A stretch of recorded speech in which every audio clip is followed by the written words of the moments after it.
Well, welcome back, everybody, to the Lead Up Podcast. I am very, very excited for today. I have an amazing guest that I will get to shortly. But as always, want to give a special shout out to Darling New Media, Sacramento's premier podcast studios, here to help tell your story.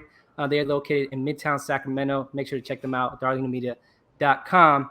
And I can't forget about you listening to the podcast, watching if you're at the gym, in your car, sharing this with a friend. Just really appreciate. I've been getting a lot of great positive feedback about the content, so really, really excited. And without further ado, I want to introduce not only someone that I've had the pleasure to get to know in the past year, and it's become a friend, a colleague, peer. I would say in some ways a mentor. Courtney Beal. I met Courtney. Man, was this last year? Sometime a year ago. I believe so. It's kind of a blur with all the NELP timeline, but we had the privilege of being a part of a fellowship program called NELP. Shout out to Class 12. Don't sleep on us. And one of my cohort members was Courtney Beal. So want to welcome you officially to the Leader Podcast, Courtney. Thank you so much, Nato. I appreciate it. I'm super happy to be here and support you and all of your endeavors because you're killing it out here in the game. I appreciate it. I appreciate you. First and foremost, let's get a little bit more about who is Courtney Beal, about your role, what you do professionally. I know you wear many hats and in and out of work, but just a little bit more about your story, your background, anything you're willing to share with the people. Sure. So who is Courtney Beal? I guess long story short, I would say it's complicated. That's definitely how I would describe it. But yeah, I am, Courtney Beal. I'm born and raised in Mississippi, so I always like to claim my country roots. I'm a mother of 4 daughters. I just got the privilege and blessing of having a baby granddaughter added to my lineage, and she's 2 months old, and I love her to death. Professionally, I am a senior DEI, which is Diversity, Equity, Inclusion Analyst for SMUD, and I've been with SMUD for, I believe, 18, 19 years now or something along those lines. Amazing.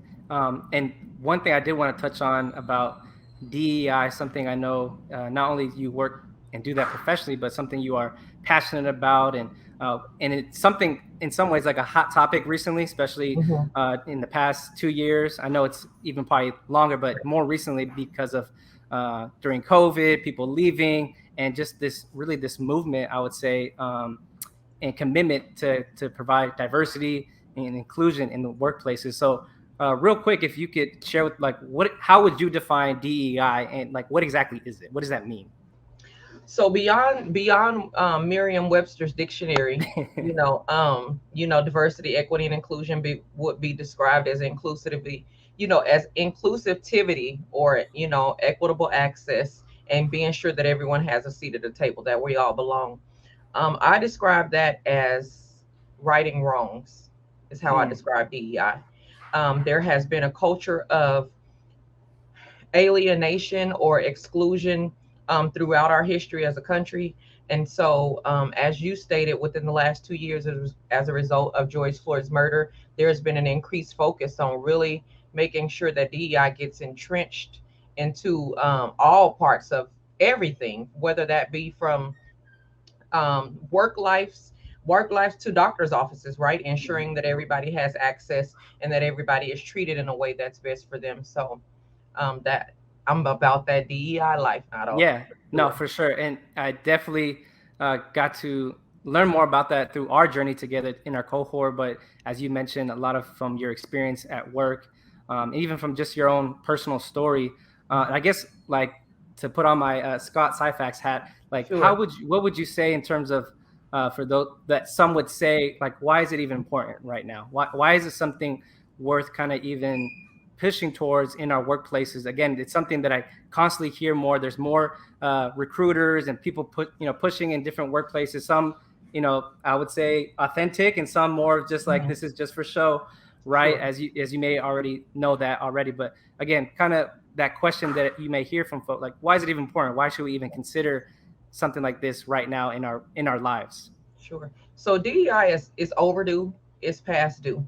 Kind of the lines have been set, or the rules have been established, laws have been written, minimum qualifications were created to apply to demographic that already has access. They're already at the starting line, and so now they can just win the race. Whereas there's some people that are not even at the starting line yet. We need assistance, or that kind of handout to get us to the starting line before we can even begin, because everybody is not coming from that um leave it to beaver household, right, where you have two parents, you have a job, you have a caretaker, you have someone that's assisting you along the way. Unfortunately, that's not everyone's story, and it Yeah. doesn't mean that people in the category of the so the haves have it, the haves not. It doesn't mean that the have nots are not capable of completing the race.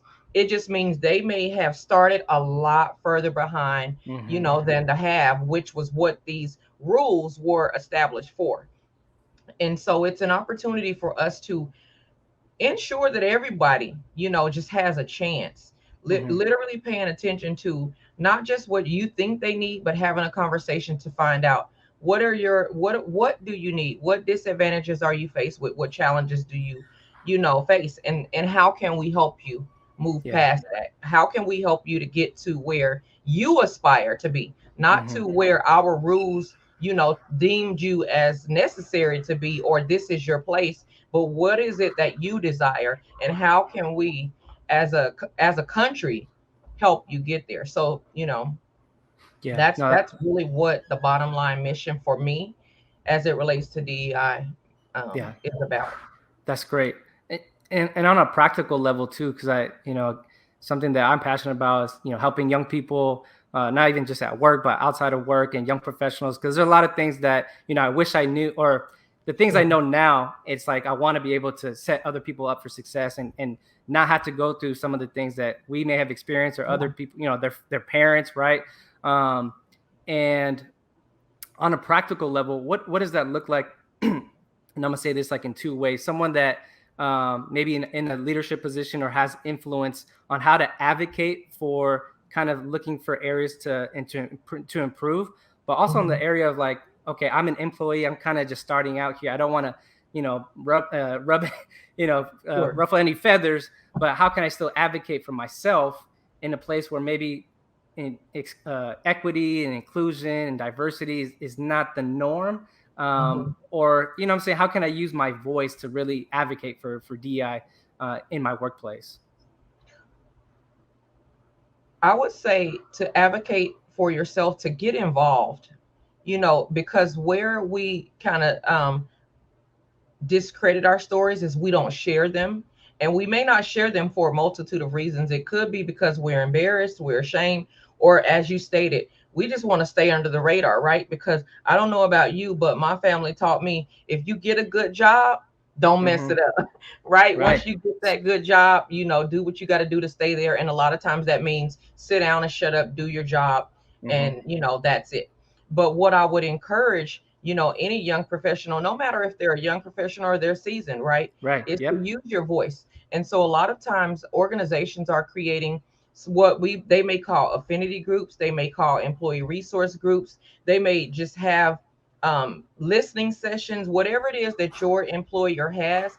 Take that as an opportunity to really talk to leadership Mm. about what it is your experience is with their organization, and then not just come with the problem, but then bring a recommendation for how that could be, how you foresee that being better, Hmm. and really carry that out. You know what I mean? And just continue to share your story, your experience, and ways that that could be mitigated. Yeah. I think that would be, an important step for anyone new to the workforce or seasoned to the workforce, and just, ready to tell their story. Just get Yeah. out there and tell it. Be in those spaces. That's I love that you mentioned voice, because when it comes to your voice, it was something that was, when you spoke, we heard, right? And if we push back, you made sure to let it be known, like, I'm not here to mess around, as you kind of put it earlier. But um gosh, voice. When having those conversations, again, DEI is something that's more prevalent and kind of like in headlines a lot more these days.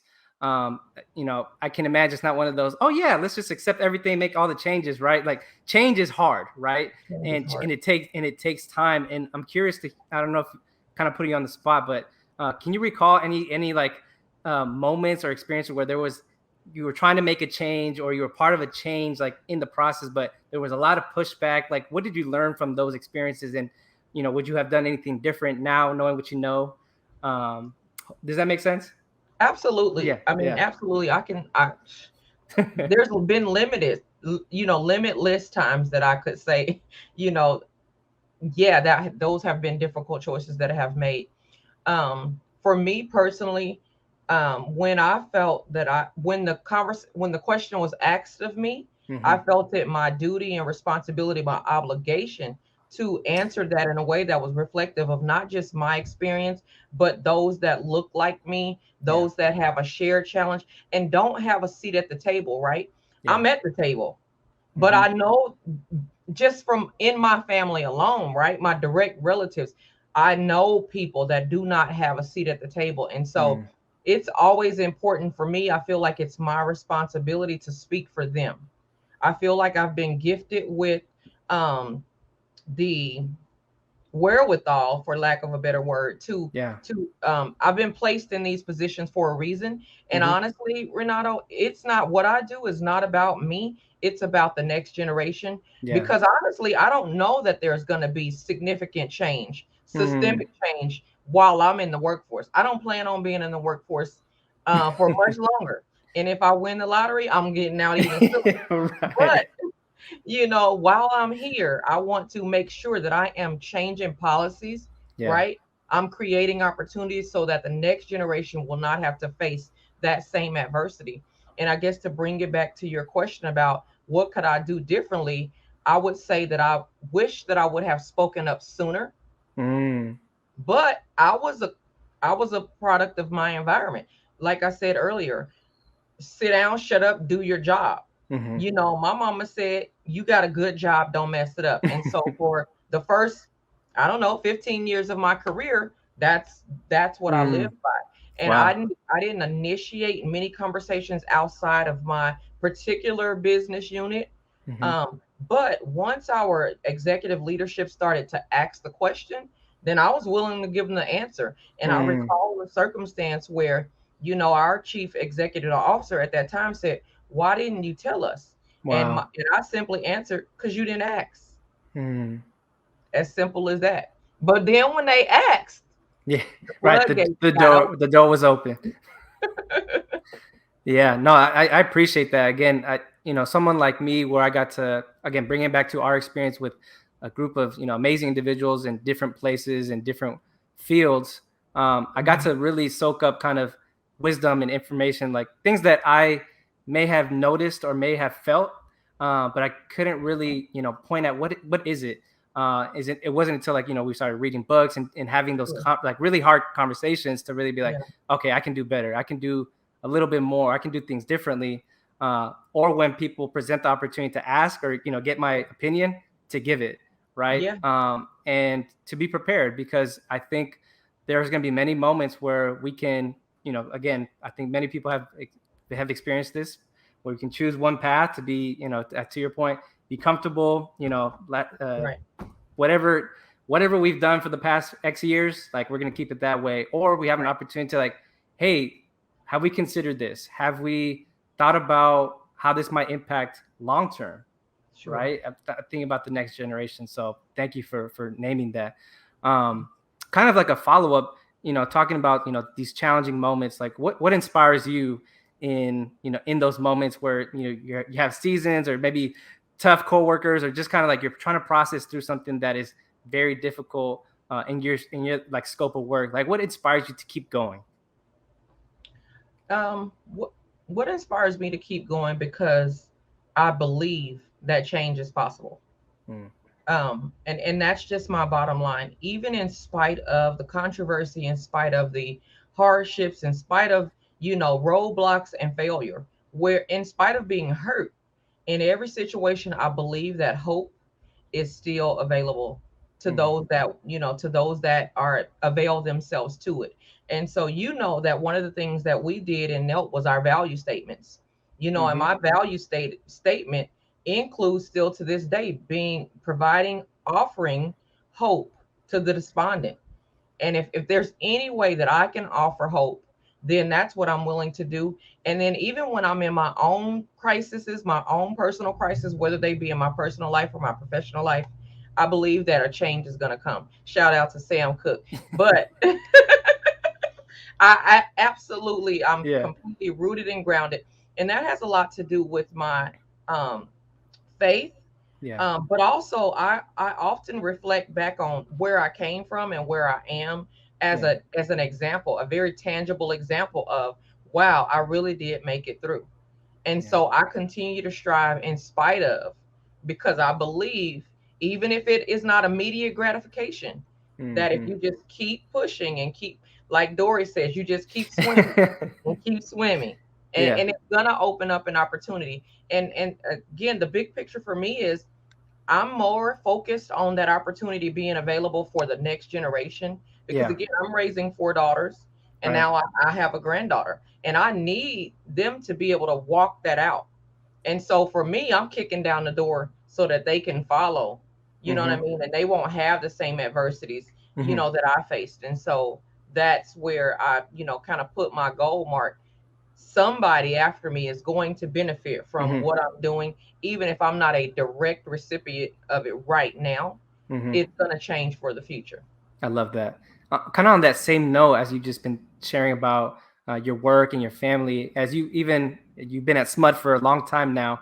Not to not to not to emphasize the long time, because she still looks young as No, she that's does. fact. Right, she's the Fact. youngest grandmother that I know.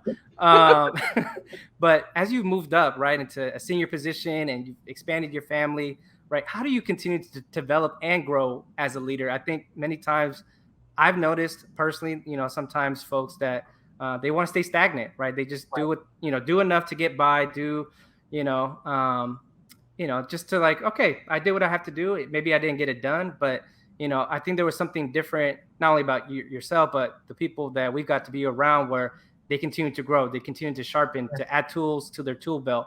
So I'm curious to hear more about like, how do Yeah. you continue to stay sharp and kind of keep developing as a leader? Sure. For one, I'm motivated by being an example, because, Mm, like I said, even within my own family, I know that sometimes a lot of people, we can easily become a victim of our environment. And so we just shut down our expectation as to it's going to get better or we can't achieve success. And so for me, um, I don't know what, I think I don't know. I'll say it like this: it's a gift, it's a blessing that I've been given to want more. mm, And so I'm always one that's motivated by self improvement, self development. I don't know how many times I've used our employee assistance program for yeah, counseling. My personal benefits at work that my job provides me through Kaiser. I'm looking for, how can I do it differently? And mm. so I'm one that's going to go to the Goodwill, shout out to Goodwill, to the Right. clearance section for the books, right? And I'm going to look for those self development tools, right? I'm going to Hmm. get on Google or Pinterest or YouTube, and I'm going to find motivational videos, because I don't have direct access to, I don't have a living example in I my gotcha. immediate, Wow. present of what I want to see. But I know that it's there, and books have always been that for me. So Yeah. as a young child, I used reading as my it was almost as my clutch. It's the thing that I held on to that gave me hope. And when I read about it on these pages, Hmm. I'm like, okay, that life is possible. It's not that I just see it on TV, because my Mm. environment looked completely 100% different. Yeah. My environment was one of chaos and just complete foolishness. Yeah. But because I kept myself in a book or something along those lines, I had it. It goes back to that hope that I'm Yeah. still standing strong on. And so I just continue to say, okay, Courtney, what do you have responsibility for in this situation? And how Hmm. can you fix it? How can you do it better? Because I'm not perfect in any way. And because I'm not perfect, I don't have an expectation for anybody else around me to be perfect. But Yeah. because I have the mindset and the motivation to make it better, I take it as my responsibility to go out and get the information that I need. Hmm. Yep. I love it. I love it. Thank you so much. Um, Kind of going back to something you said earlier, something you were wishing that you had spoken up sooner. And I want to kind of tell you more about like in regards to leadership, because again, it's kind of hindsight of, as we kind of go through life, we kind of look back or be like, man, if I did what I knew now, right, I could, but I'm curious, like, what is something you wish someone had told you when it comes to leadership and how maybe you operate day to day and kind of your own philosophy? Like, what is something you wish they had told you in the past? I wish that those around me had told me that my voice matters. Although I've been in, in the organization for a very long time, I did not know that what I had to say mattered. And I would say until recent years, and I encountered a leader through a training opportunity that I, had signed up for. And they said, what do you have to say? What is it? And when you say it, it's important. And then I also want to give a shout out to one of our colleagues, Dr. John Wedding. Shout out to Dr. John Wedding. Dr. John Wedding, that's my ace boom. So we're on the team together. And so being a doctorate of education, right, with all his accolades, all his success, his mom is a game changer in the industry, but he took the time to tell me, Courtney, what do you have to say matters? And I believe in you and I want to hear more and share more. I encourage you because it makes a difference. And wow. I didn't know that. I promise you that I wasn't really aware that what I had to say mattered until recent years. Wow. So that I wish that I had known sooner. Wow. Yeah. And you've been doing it very well, at least from, again, I haven't known you too long, but from the time that we've met and been able to grow this friendship, you've definitely used that voice, and it inspires me and motivates me to use my voice a little bit more often. I think I remember one time I tried to push back in a seminar we had, and you came right back at me. I was like, okay, I tried it, but didn't work out too well. But it's all, that was part of my own development in my own journey. If I stepped on your toes, my bad. My bad. Hey, other people had it worse, so I felt I survived. Right. Yeah, right. A lot of inside stuff in there that you all can't get. So sure. A couple more questions here, and then I got the lightning round segment, which is one of my favorite segments here. But I'm curious to hear maybe also what is next for you. I know you. If there are more things that you're adding to your plate, whether it's your family or your work life or other endeavors, I'm curious, like what is the next venture or endeavor or something that you're exploring in your own leadership journey? So what's next for me and what I'm working on now is matriculating through my educational journey. I'm one that I am a seasoned professional, and I did not have the opportunity to get a degree because I became a mom young. I was a mom at 17. My focus was to get a job that had benefits that I can work. And I had soccer, I had after school programs, I had all of these things. And so even though I've always felt that that's something that I wanted and something that was possible for me, I just didn't have time. I didn't have time to go to a brick and mortar school because I didn't have a babysitter. You know what I mean? I didn't have, the resources that I needed. And so, a lot of times I'm embarrassed about that, but I'm like, forget it. I don't care. I'm over 40 and I'm just now, enrolled in a BA program. And so I have a desire, to achieve my degree. That's just very important to me. And even though I'm behind, it's not too late. And so I would encourage anybody that has that aspiration, no matter what it is, no matter how late in the game you are coming to the table, just get to the table and keep pushing. And I'm struggling with that. I'm telling you a lot of times because when I was in school, it was write it down on a piece of paper. You had to do this. And so learning these reading strategies and all of these other things, time management for sure. It's like, oh my gosh, my brain's blowing up right now. But I want to have some initials behind my name for me, not because I need to prove something to the world or anybody else, but because I it's important for me. I know that I am capable and I want to see that thing through for me. I really want to see it through for me and then show that to my daughters as well. That's amazing. I love that little hope message as well. That's something I was going to ask you, but you already answered it. So one last question here before moving to the lightning round. What would you say is some practical advice that you would give and share with others that can help them lead up? I know you just talked about, if they maybe are embarrassed, maybe they're starting behind, or maybe late on their educational journey, or whatever it may be, right? XYZ. Yeah. What's some practical advice that they can do after they listen to this, watch this, they can go and be like, all right, I could take this next step? Overcome that fear of the what ifs in the negative aspect. Mm-hmm. And that's what it takes for me. That's what it took for me. That's what still takes for me.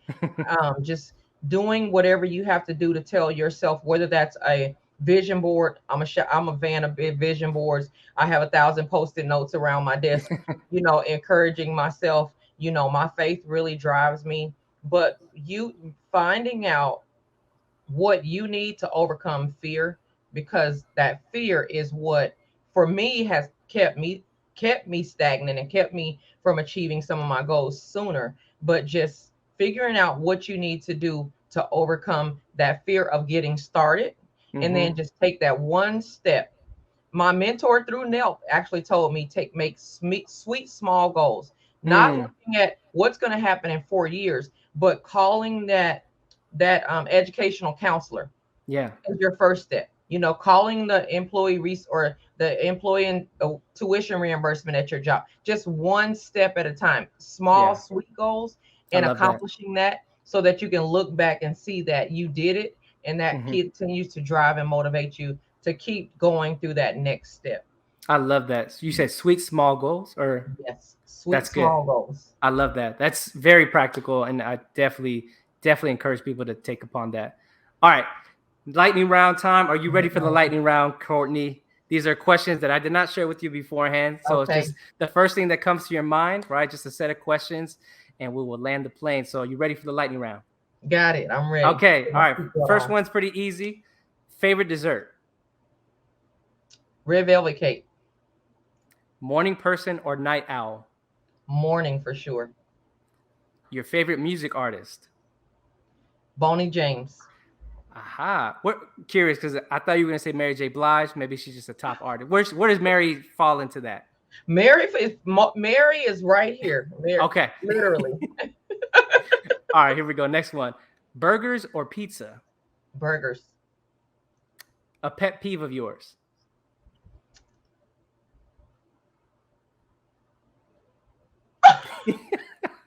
Pushing the shopping cart back to the actual designated place. That's a pet peeve of yours? Yes. Oh, yes. Wow. Okay. Yes. All right, next one. In your high school yearbook, you were most likely to succeed. I like that.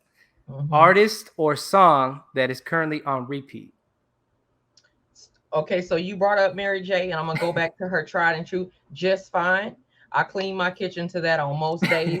I rock out to that on the drive to take my daughter to school. Yeah. Whatever it is. Just Fine, Mary J. Love that. Something that most people wouldn't know about you? I'm scared. Best advice someone has given you? Do it anyway. Love that. Worst nickname given to you? Hot box. We're going to leave it at that. We're going to leave it at that. Biggest lesson you learned so far in 2022? It's going to be okay. Last but not least, this is finish the statement. Every leader needs what? Someone to look up to. There you go. Every leader needs someone to look up to. And I look up to you, CB, Courtney Beal. Thank you so much for spending your time and energy with us on the Lead Up Podcast.